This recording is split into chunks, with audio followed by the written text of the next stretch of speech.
So on one of my other videos, this piece of work was a second piece that I had sealed and had a lot of gummy disconfiguration on the bottom here. I decided to try two ways to take that off. One was using a sander and one was using a planer.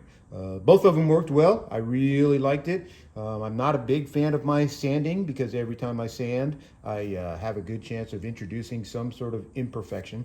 But I'm pretty happy with how this is. Unfortunately, my planer leaves a pretty significant amount of snipe behind, so I got to sand that down anyway. But I'm pretty happy with this, and I sanded the top just to kind of get some play.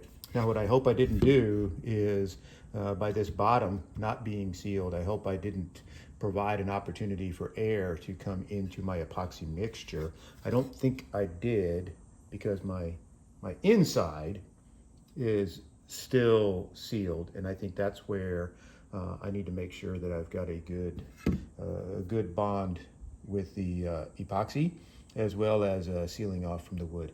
So we'll see when I try this pour.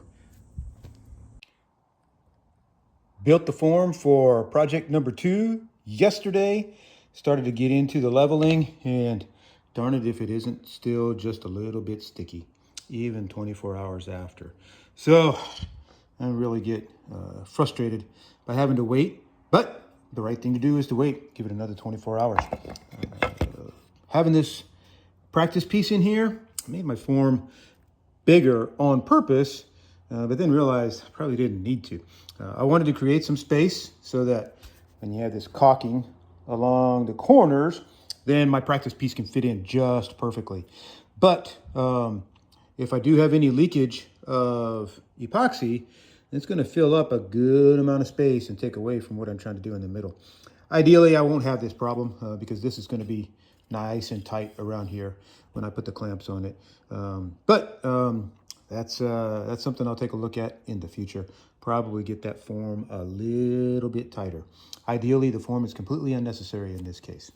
All right, tomorrow, waiting, frustrating, ugh. I want to level this bed in order to put this on and get a level surface. I was watching a video yesterday, and the individual leveled his workspace first, then put his project on his workspace and checked the level of that. I thought that was pretty good. What's kind of nice, I'll use these shims. I've got this sitting on the plexiglass, and I've got a piece of MDF underneath that, and then I'll just use these shims and just eke it in there. Kind of hard to see the bubble, so I've already done one shim, and this did look good, but now it doesn't. So I've got to go work that a little bit, and then I'll do this end, and then I'll be ready to clamp this thing in. I am ready now to go ahead and mix the epoxy and pour the first half to fill in that little bed right there. I'm not a huge fan of this clamping system right here, but I'm out of 2x4s, so I have to use something that is not quite as stiff.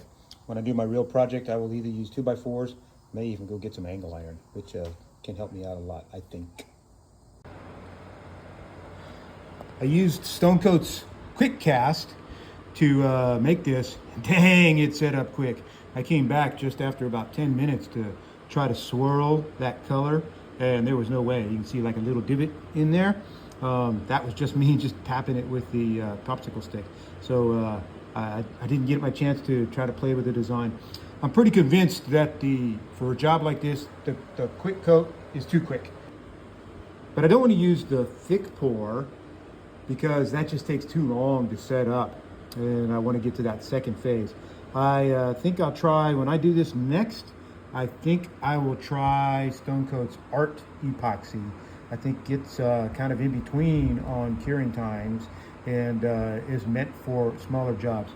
Interestingly enough, I don't know how this happened, but you can see I got a little corner of space in there. I don't know how that happened. I wonder if this epoxy was just curing so fast that it didn't fill in there. That might be the case. Oh well, we'll get that filled in with the next pour. While I was poured into this little cup. I used my heat gun to try to get some of the bubbles out while I was still mixing. That was pretty cool. That worked pretty good. But I let the heat gun sit on my little cup too long, and you can see I'm not going to be using that cup again. Rag disposal is important.